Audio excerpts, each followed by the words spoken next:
And this has been the case. This driver driving radically on the roads.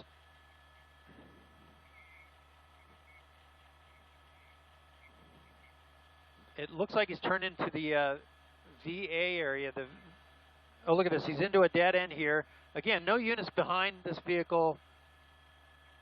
This is the Veterans Center. Oh, look at that. He's coming around. Thought about pulling into a parking stall, but look at it. He's hitting the gas really hard. And we're going to see, I'm going to zoom out here to see if there's any vehicles. Oh, look at that, right through the curb, right over that little dirt area. There's the first units we've seen here. Now he's going to ramp it up a little bit here. You saw that unit. Look at them. He hits the gas. There comes some more units, about 4 or 5 units that we're tracking. Oh, really close call right there. Man, that was so close. He almost got hit by that vehicle, T-bone, but he did not. He continued. They did not hit. But wow, unbelievable close call right there as he hit the gas. Wrong side of the road, right through a red light. Wow. And here he goes. He's going to try to force his way past that red vehicle right down the middle of the street. This is a one-way each way street. Oh, man, people are having to dive out of the way of this guy. Continuing on, I believe this is Sawtelle from Santa Monica. Some really close calls. Oh, now it looks like he's waving out of the window. The driver's side window looks like he's got his hand out the window. Oh, and look at this. He's got people on the side of the road there and hits the gas. Not sure what he was doing there with that group of people. It's not sure if he knew those people or not.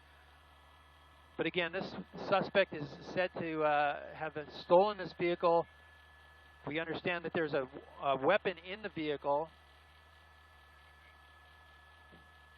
Southbound Sawtelle through LaGrange, through Mississippi, coming up on Olympic Boulevard. That's going to be a big intersection here. Here he comes, passing on the right-hand side, open lane right there, right through a green light. Luckily, that was green light. But you can see as we stay on a wide shot, the units staying right behind the suspect, giving him a little bit of breathing room, but they have their lights and sirens on. We understand now, we're hearing on the police scanner that this driver is armed with a Colt 45 weapon. Westbound on Pico from Sawtelle.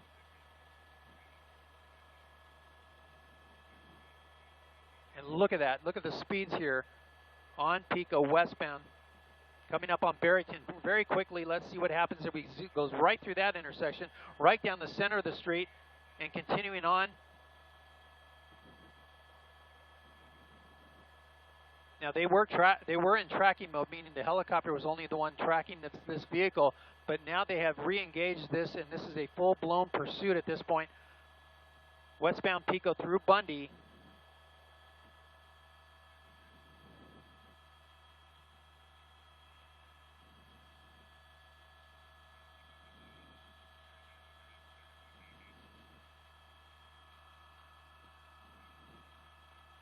Back into Santa Monica now and continuing.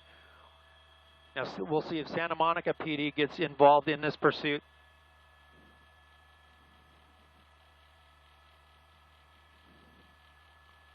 Through Stewart on Pico, continuing, passing a vehicle there. He slowed down a little bit, but we've seen speeds about 60 miles an hour on surface streets. Oh, look at this. He's passing on the right-hand side. That's parking. Let's see if he comes up to a... Nope, he didn't have any parked cars there, luckily for him. But continuing on to coming up on Cloverfield, right through that light, green light. Continuing on, he's on the gas again. And a very dangerous pursuit here, not only because of the speed, but because this is a carjacking suspect and is said to be armed with a .45 Colt handgun.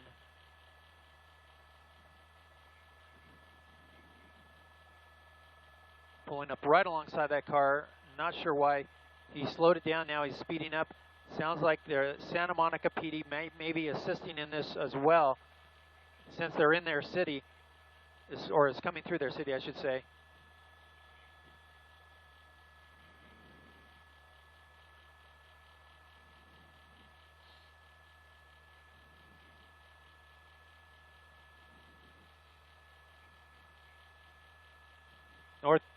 Westbound Pico through 14th. He's on the brakes. We'll see what happens as he comes up. I'm looking out the window right now. Officers have given him a little bit more breathing room, but he's got a busy intersection coming up. This is Lincoln. He's going to go wrong side of the road right there, and he got a pedestrian in the crosswalk, but no, he's going to continue on straight. I thought maybe he was going to turn there. That would have jeopardized that pedestrian, but no, he continues on wrong side of the road all the way over. He's got a median there, westbound in the eastbound lanes. And look at that, right past that vehicle in that turn pocket. Wow, unbelievable. Everybody's diving out of this guy's way. He hits the gas hard. And back on the right side of the road. He's coming up to Ocean Boulevard on Pico. He's got a solid red, wrong side of the road. Once again, here he goes right through that intersection.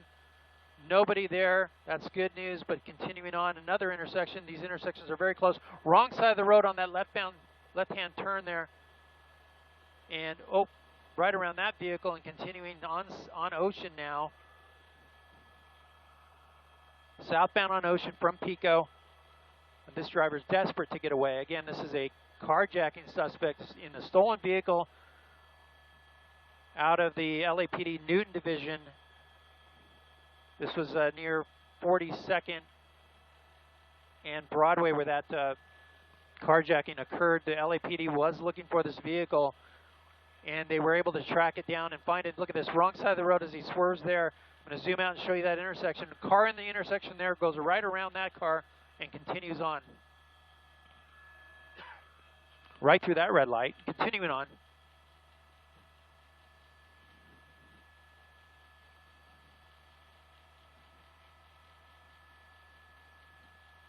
Now they're entering the LAPD's Pacific Division back into the city of LA out of Santa Monica. Continuing on Ocean southbound, the wrong side of the road, once again going right through another red light. Fortunately, there's not a lot of heavy traffic down here.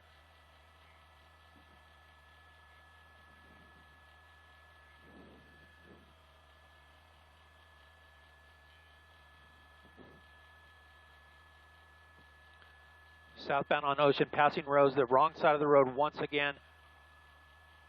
This driver has been in multiple close calls with other vehicles.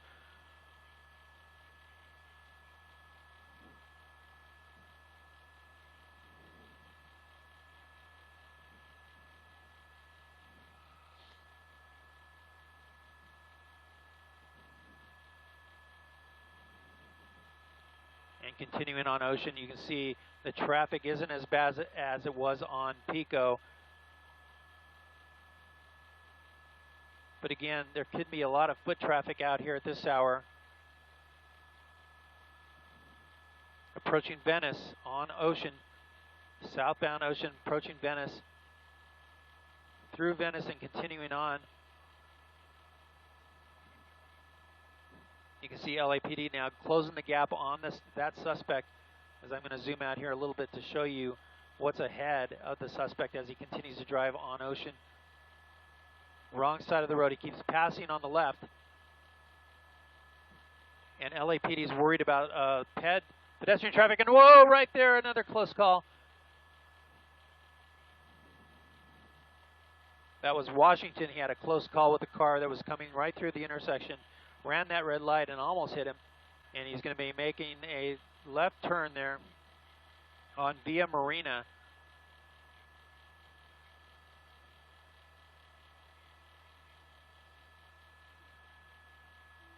And here he goes northbound Via Dulce from Via Marina in the Marina del Rey area.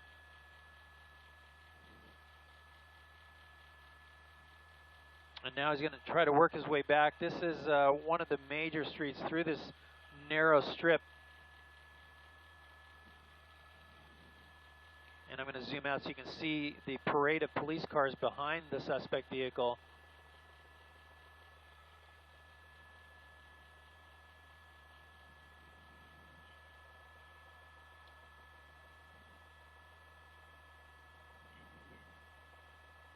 Now the driver seems to have calmed down a little bit in speed. But again, this is still a very dangerous situation, not only for the LAPD with that armed suspect inside the vehicle, but for pedestrians out here and other vehicles. This guy has shown that he's going to do whatever it takes to get away, drive on the wrong side of the road, drive against traffic, run red lights. LAPD is now notifying Culver City PD as this vehicle continues on towards the Culver City area, right through that light, splitting traffic. LAPD being very creative and trying to get around that traffic themselves. Another car kind of coming out there and seeing that car coming. That's good news. That car stopped, but continuing. This driver is desperate to get away. Will do anything, including threaten other vehicles as he comes head on at times. We've seen speeds at least 60 miles an hour on surface streets.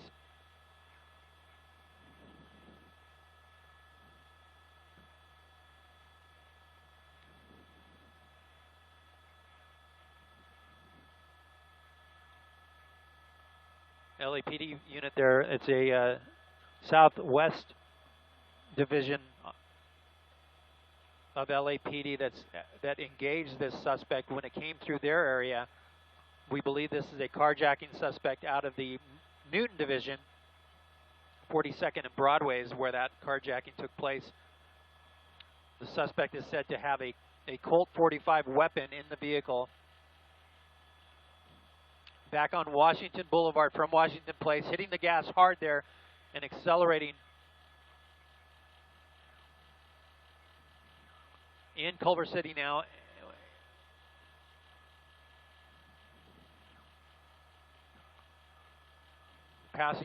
Passing vehicles right down the center of the road. This is very common for this driver. And now wrong side of the road. Let's see what's coming his way. We've got a building there.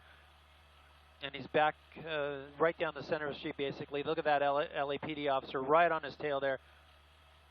Another green light. That's good news. Been continuing on. That was Overland. He went through that intersection and continuing on.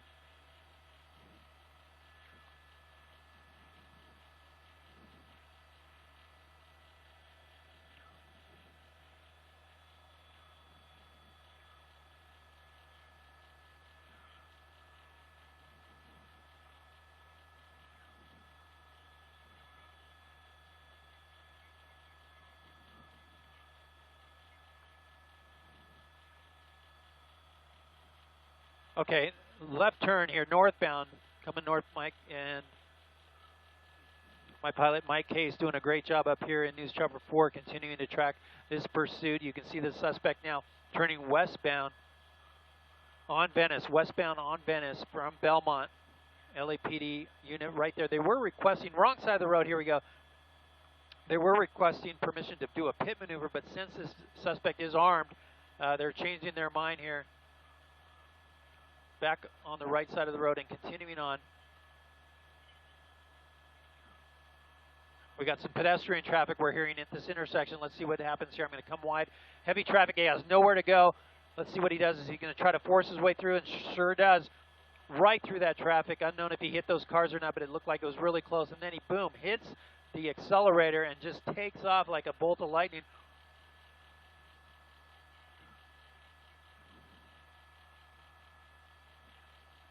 Here comes Overland. This is the intersection of Overland and right turn there, no issues. He's going to turn, right turn. Coming up to the 405 freeway. He's going to get on the freeway. This is the first time we've seen this suspect get on the freeway. This is the 405 freeway from Venice.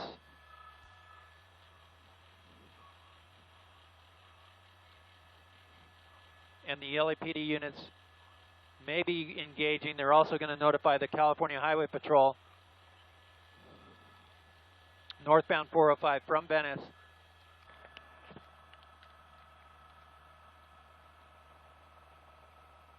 Northbound 14 passing Sierra Highway. California Highway Patrol being asked to take over this pursuit from the LAPD.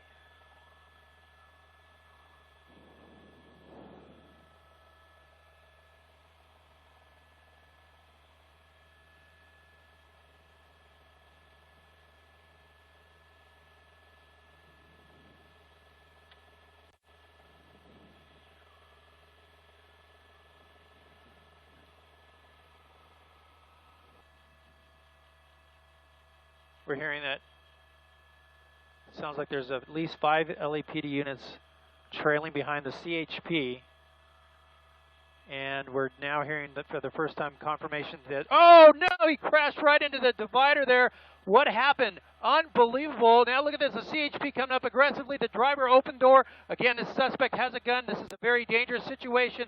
That driver, I don't know if he wasn't paying attention, but he hit that divider with those barrels full of sand, totaling that front end there, disabling the vehicle. The door popped open. It looked like that suspect might want to jump out. He's got his hands up, it looks like. Hard to tell what's going on there. Possibly his hands up. And we'll see what happens. LAPD along with the CHP surrounding the vehicle here. Driver with his hands up. It looks like he's gonna comply with officers. I'm gonna punch in here a little closer. We can see the suspect for the first time with his hands up. He just drove right into that barrier as if he was going to pull over or maybe stop on the shoulder. Maybe he didn't see it. I don't know, but it was a very violent collision there with that that barricade there, that road divider, and he just plowed right into those sand barrels, bringing this pursuit to an end. The suspect is complying with officers on the northbound 14 freeway. This is around Soledad Canyon Road.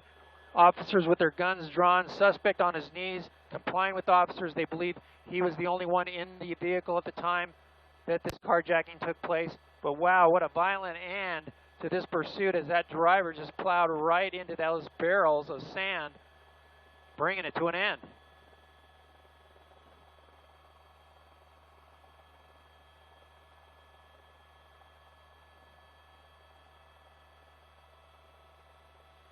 LAPD with the CHP. They have a K9 unit there. You can see at the top of the screen. And the suspect is prone out. I'm going to pull a little wider here as they approach the vehicle to clear the vehicle. You can see those officers from LAPD clearing the vehicle. This car, and oh, here they come. They're going to make the arrest now, put the suspect into custody. About a half-mile north of Sand Canyon, we're hearing. But wow, what a violent end as that car just plows right into that barricade on the side of the road. There's the suspect going to his feet, in custody. LAPD have their man. And we're hearing now that they did confirm that, we're hearing that they did find a gun in the vehicle.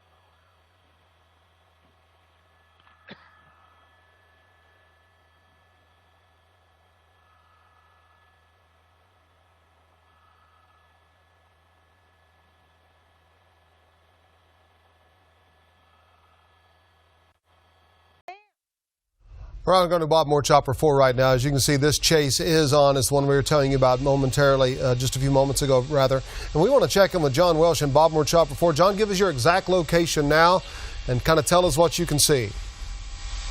Yeah, right now, as you can see, he's following this. It's a Dodge Magnum here. We're turning, I believe this is southbound on, should be May here from Reno.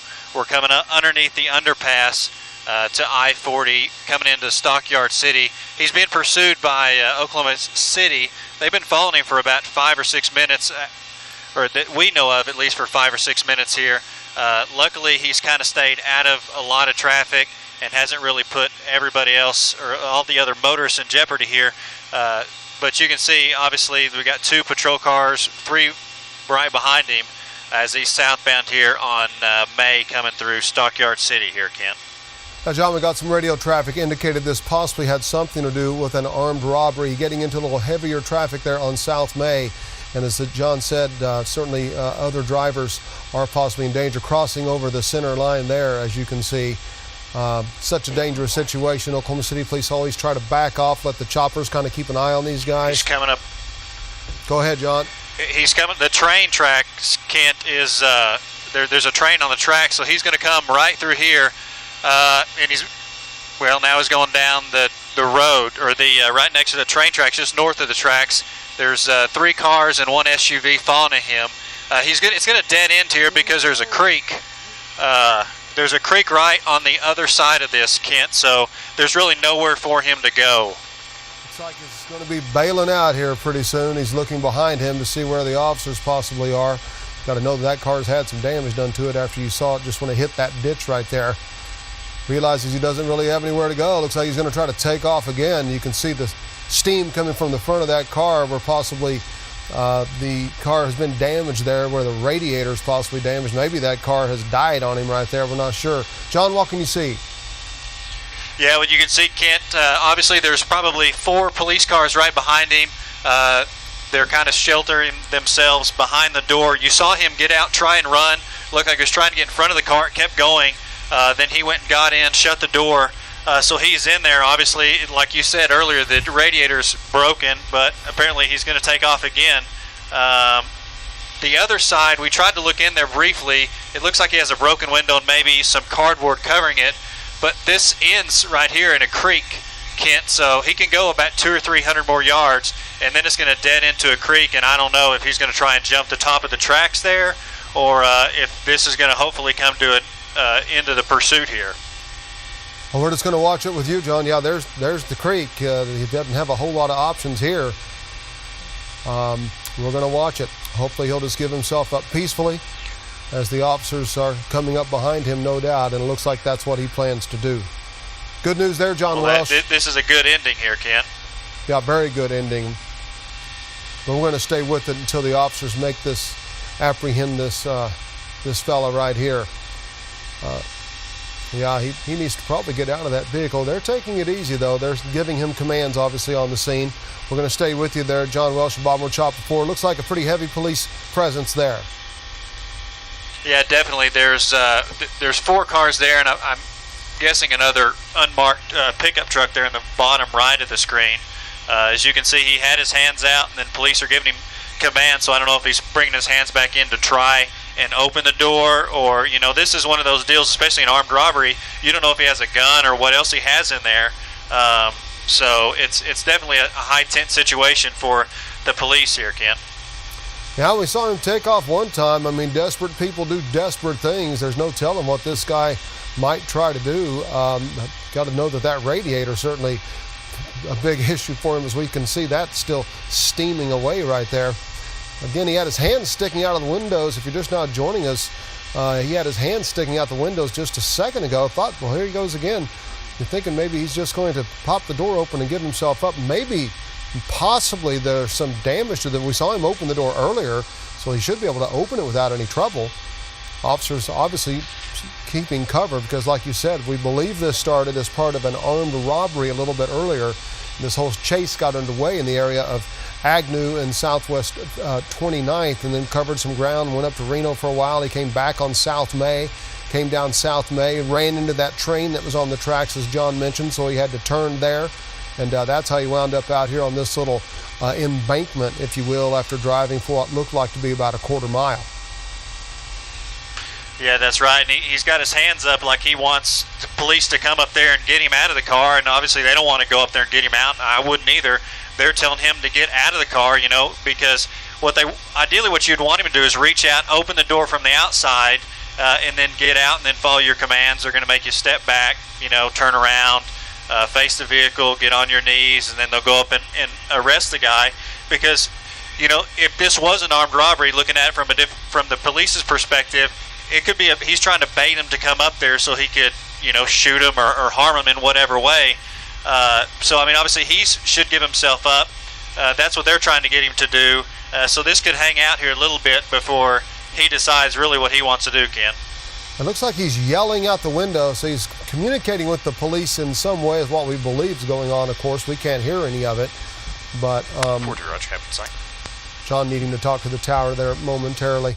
So hopefully they're going to be getting this guy to step out. Like John said, the perfect way to do that would be for him just to reach out and open the handle there, the outside handle. You don't really want him just popping the door open, because then it's hard for you to see what he might have in his hand or anything else like that. And whether he could, you know, quickly get out and maybe jump back behind his vehicle, barricade himself there, possibly start firing, and you never know what can happen. Our officers put their lives on the line all the times in these types of situations. They are professionals. They know what they're doing. They're keeping their distance. They're staying behind their vehicles, but they are certainly in danger, as we believe this was an armed robbery suspect. John, it looks like everybody's being patient. It is. It's going to be a standstill. You know, the nice thing about the location here, Ken, is it's out in the middle of nowhere. So you're at the very end of the tracks. There's no houses around here. You're kind of at the end of the industrial complex. There's a lumber yard that's just on the east side of that, and actually on the west side of the creek too, just a little bit southwest of there. So this really couldn't have happened at a better place if something were bad to happen, because there's not anybody else around, you know, so you don't have to worry about you know, if it ended up being a shootout or something, that you could hit some bystanders. You're kind of in a secluded area. Obviously, he's out of the car talking to him. He probably wants them to come up there and get him, and obviously they don't want to do that because they don't know, like I said earlier, what he has on him. So if he would just follow the commands, they would end here. But it looks like this is about to come. Well, they tased him, so this will come to a good ending here, Kent. Okay, it looks like they played it safe. He wasn't following their commands. He did not get on the ground as they were obviously telling him to do. He was tased. They're getting him handcuffed at this time. So fortunately, everyone's safe on the scene. They're checking that vehicle, though, to make sure that nobody is inside the car and being very careful about Absolutely. doing it. Yeah, right. You never know. Yeah, you'd want to make sure that the threat is completely gone. I mean, because they don't know how many people was in there. We tried to look on the other side, and we couldn't see in the window because it looked like there was cardboard or something over it. But even with the dark windows, we couldn't see in there. The front windows didn't appear to be tinted, but they want to go ahead and clear the scene and make sure it's safe for everybody else before they continue the end of the investigation here, Ken. Now, those windows were really darkly tinted. I'm sure very hard to see through, but it looks like they've given the all clear there on the vehicle, and this man is going to be taken to the county jail. So good work there by Bob Moore Chopper 4. John Welsh, our pilot in Bob Moore Chopper 4, near the Oklahoma City stockyards, where this chase of an armed robbery suspect has come to an end. We're going to take you back now to regular programming.